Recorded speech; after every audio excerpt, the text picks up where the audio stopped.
I got this tip to investigate this guy. He was a very strange, sad, lonely man. In his downtime, he used to make YouTube videos on YouTube and talk about game reviews. And hang on a minute, that sounds like me. Disco Elysium, a game developed by Zaum Studios, is a game that got released last year in 2019 to widespread acclaim. It pretty much, as soon as it got released on Steam, hit the charts and stayed there for many, many weeks towards the closing end of 2019. It's a game that not many people really expected to be in their top 10 lists of 2019, I would say, because it came out quite late and no one really had any kind of hype generated behind it. It wasn't on anyone's radar, to be honest. But when it came out, as I said, it pretty much flooded the Steam charts, went to number one, stayed there for weeks on end, and at the moment is sitting on overwhelmingly positive reviews on Steam. It's most people's favorite RPG of last year, and it's my favorite RPG of last year too. In fact, it was my number 2 game of last year if you watch my top 10 games of 2019 video. If you haven't, go watch that. That's the video before this one. You should check it out. So what makes Disco Elysium special? Why does everyone really, really like this game? Well, with most RPGs, especially top-down RPGs, you would expect most of them to go down the route of, fantasy, medieval, things like Divinity 2. Turn-based, especially RPGs, usually have that isometric view on them and everything.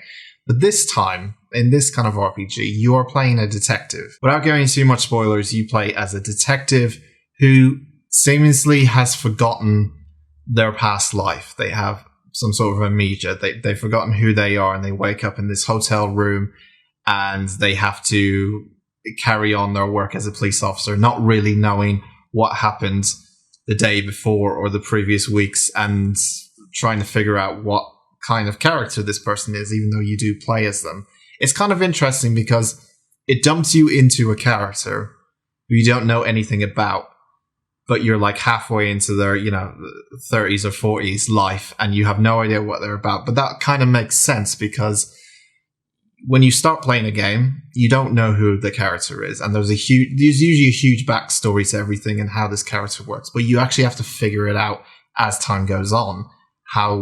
What type of character this person, what's their backstory, what's their kind of personal history, and all those kind of things. So that's one part of Disco Elysium, is you trying to find out your backstory, your backstory as a detective and everything you've done as a detective and in your personal life. The fun part of this is you are still a detective.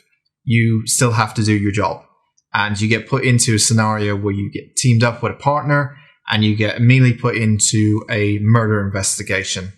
And you have to solve this current murder investigation as well as trying to discover what type of person you are, or what type of character you were in the life before you started playing this game. Disco Elysium is immediately familiar, but it's also completely different to a lot of RPGs I've played. It's familiar in the sense of when you go into dialogue and when you go into doing certain actions, you have to have stats. And you can upgrade your stats every time you level up. And when you find things out, you gain XP. And then you can use that XP to do different things with your character, whether it be physical traits, mental traits, anything you could possibly think of. There's nearly about, I think, 20 different traits you could have. There's also special perks in a way that you can have as well. And there's a whole bunch of them you can add on. So you really get to tailor make the kind of detective you want to be.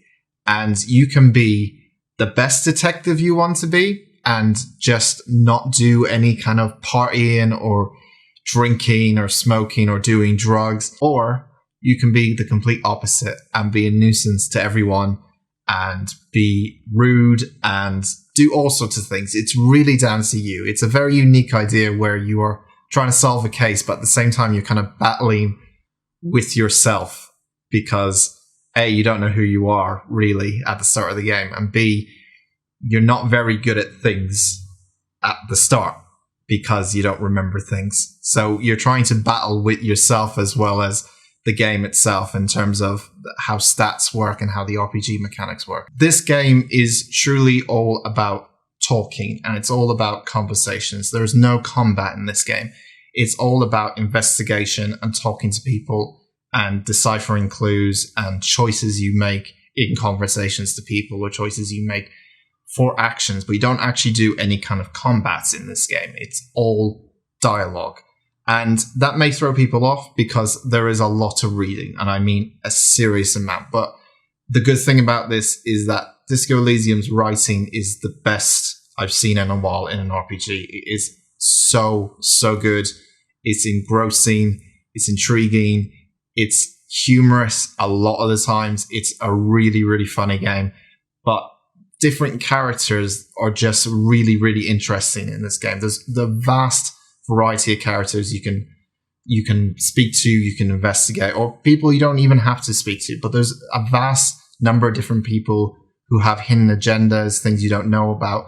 And as you delve deeper into this game, you start to realize things about them. I guess this is their version of combat in this game, is that you can deduct things from people depending on what your stats have. So if you're very good at persuasion and you have good stats in persuasion, maybe you could persuade someone to do something. You know, things you've been familiar with other RPGs, but this one goes into a bit more depth in terms of choices and everything you can make. The world of Disco Elysium is actually really interesting as well. I know that this was actually based off a book. I can't remember the exact book name, but Google it, you'll probably find out.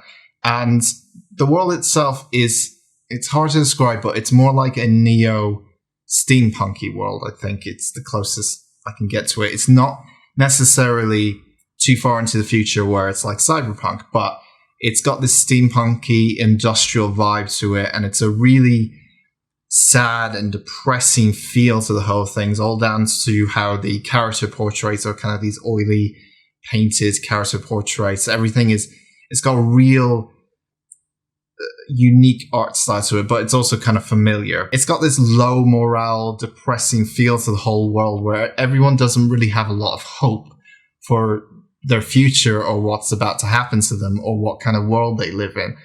But it's also got a bit of charm to it as well, because the detective you play, you can pretty much say a bunch of things where you're like happy-go-lucky kind of guy trying to cheer people up, or you can be as rude as hell. It's really how you want to play this game. So this game is 20 to 30 hours long, and for an RPG, especially top-down RPG or isometric RPG, whatever you want to call it, that's not a lot of time, you would think. And it's not. But it's not necessarily a criticism of this game. It felt for me like it was the right amount of length to tell the specific story they're trying to tell here. They could have gone in many different directions, and you have many different things to do. And you still do have many different things to do in this game. There's a lot of tasks to try and complete. But I felt like it fits this type of game. There's a lot of writing here, and there's a lot of things to read and find out. And I think if it went a bit on too long, it would kind of outstay its welcome a little bit. So I think the 20 to 30 hour mark is pretty good, although some people will probably argue that this game could have been fleshed out a bit more, so it's like a proper 50-hour, 100-hour RPG. But it's nice to have something different once in a while. You know, for me personally, I don't have that amount of time. And for a lot of people, we don't have that amount of time to play RPGs. So having something that was shorter was a relief, really. It was nice to actually play a game from start to finish in a week and enjoy the hell out of it. There's many different things you can do in Disco Elysium in terms of choice and your stats and everything like that. In terms of criticism for this game, I think the last third or the last quarter of this game, it kind of fell off a little bit, and I got a bit like, huh? But there's part of me that wants to play this game again in a different style, because the way I played it was I was trying to be a good cop. I was trying to not do anything crazy. I was trying to be professional, and that reflected in the ending I got and the world that it became to be, basically, and how people respected myself. But I also want to try it in a different route and see if there's anything different. But I have heard that pretty much there's not a huge choice when it comes to endings and when it comes to outcomes. A lot of things are really linear, and I think that's a bit of a mismark, because it is an RPG after all, and it is about choice. When this game is, presented with choices to do, it feels like a bit of a let off, that if things are linear. Now, I've only heard this from a few people online, and they all could be lying, I don't know, but from the sounds of things, it's very much a linear game. It has a start, middle, end. It will hit all those points. There may be different things in between, but essentially you're going to get start, middle, end throughout the whole game. That's the same for everyone. I still kind of do want to play it in a different style, though, because I want to see the kinds of conversations and actions you can have, which makes it intriguing to replay it again. So I guess that's kind of worth it. It's a game that's worth replaying twice just to play it in a different style. But I'm a little bit disappointed that it hasn't got different endings, because it's a game about choice. It's an RPG after all. The other thing that kind of annoyed me is the stats themselves. The stats don't really work in this game the way I thought it would. I think I enjoyed it at the start because I was quite low level. I was like, oh, okay, so I need to get my stats in, I don't know, strength a bit higher so I can knock down a door or punch someone out or have a fight with someone, so I'm really strong.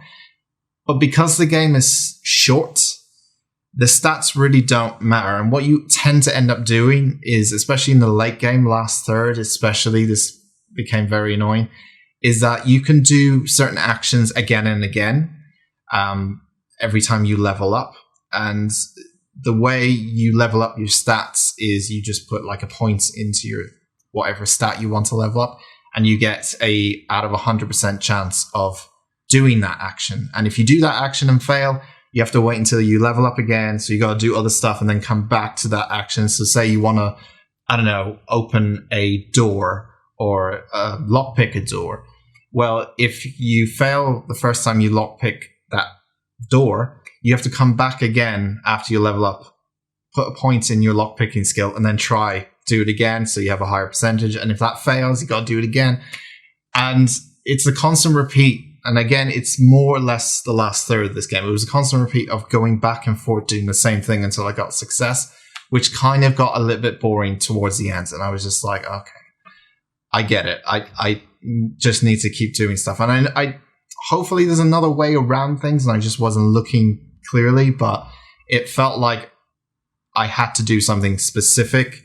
And if I didn't successfully do that, skill check, then I would have to come back to it later, maybe try find something else to do. And it got a little bit boring towards the end. But having said that, it was still intriguing enough for the most part of this game that I really enjoyed, deciding what to do skill checks against and what not to do skill checks against. And I was like, maybe I'll wait for that later and then do that later when I have more points than that. So deciding on things you want to do now rather than later is a very big part of Disco Elysium. Overall, I really, really enjoyed Disco Elysium. It was my second favorite game of last year. It was my favorite PC game, PC exclusive technically, game of last year.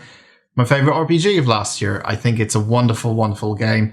It is incredibly well-written game. It's one for people who just want to read a lot and investigate and have fun with a game and laugh their ass off at the same time. It is a really intriguing, in-depth game, lots of different details, interesting characters, interesting world. I think if you're a fan of RPGs, this is a definite must-buy, and I'm really happy for a studio like this who, if you don't know their past, do read up about them. They're technically an Estonian studio, and after they made this game, they won, if you probably saw, 4 Game Awards at the Game Awards, and they've gone from pretty much no one knowing anything about them to, everyone knowing about them, which is quite a cool story. But Disco Elysium is a fantastic game, one of the best games of 2019, definitely. So with that being said, I'm going to give Disco Elysium an 8.5 out of 10. Thank you very much, guys, for watching this review. If you're new to the channel, please subscribe and please leave a like on the video if you did enjoy this review. I'm going to be doing a lot of games that were released that I missed out on and didn't do videos on in 2019, especially maybe a couple of old throwbacks to games that came out even before that, because pretty much from January, February, March time, most of March, there's not a lot of games coming out, especially big ones. So I'm going to be doing kind of throwbacks, things I missed out on, things I was late to the party to, and things that are considered maybe classics that have been out for a long time. So I'm going to do kind of look backs on them and reviews on them. So do enjoy those when they come out. Thank you very much for watching, and I'll see you next time.